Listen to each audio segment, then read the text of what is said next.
sejahtera. Nama saya Muhammad Nizamuddin bin Akhir. Nombor metrik 16.18N1025.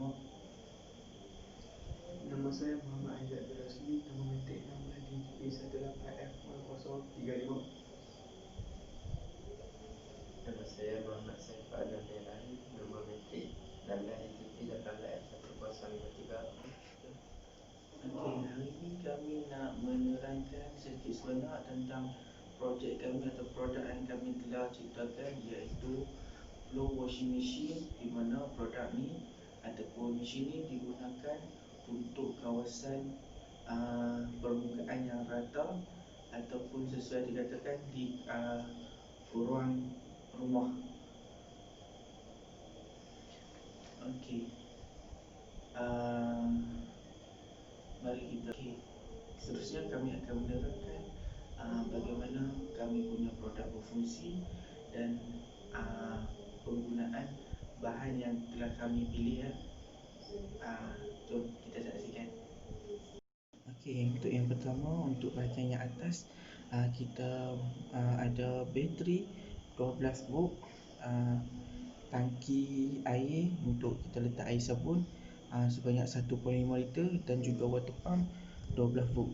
Okey, untuk permukaan ataupun untuk cover yang kami gunakan adalah kami gunakan akrilik ataupun perspex, disebabkan kos harga yang lebih rendah dan juga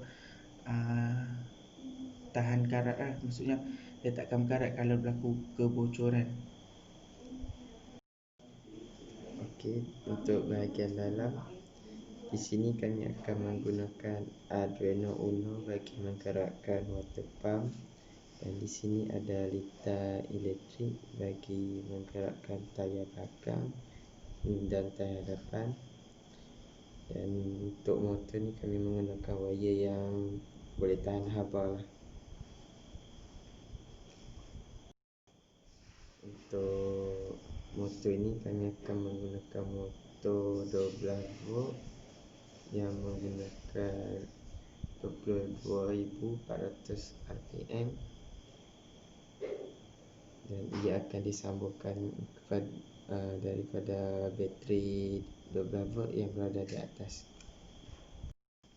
Okey, seterusnya di bahagian bawah pula, di bahagian hadapan kami menggunakan bateri motor sebanyak 3 volt. Manakala bahagian tayar belakang kami menggunakan motor sebanyak 6 volt. Bateri yang digunakan oleh kami untuk menggerakkan tayar ini adalah sebanyak 7.2 volt. Di bahagian hadapan, iaitu bahagian mana kami membasuh lantai, kami menggunakan microfiber mop dan menggunakan control pad yang selalunya digunakan untuk mempolish kereta. Sekian, terima kasih. Okey, sekarang mari kita lihat bagaimana mesin ini berfungsi.